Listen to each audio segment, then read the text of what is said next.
See, if you're anything like me, then sweet waffles, while great, aren't exactly your thing, and that's why these savory waffles with Monterey Jack cheese, some cheddar, hot sauce, green onions.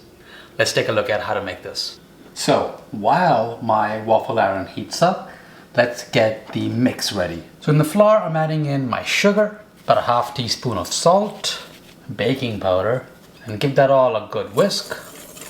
For the wet ingredients, just some buttermilk, 1 egg, and some butter, but make sure you melt it first.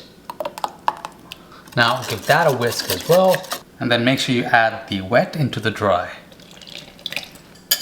See, that just helps to make sure that you don't end up over mixing this batter, because lumps are perfect.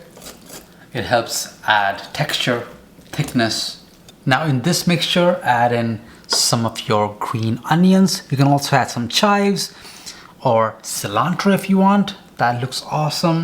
And then add in cheese as well. Here I'm using aged white cheddar and some pimento, hot pepper, Monterey Jack cheese or pepper jack. Now switch to a spatula and just fold. And if you think it's too thick, then add a splash or two of buttermilk. I think I want to. That's looking much better. Waffle maker is ready for action.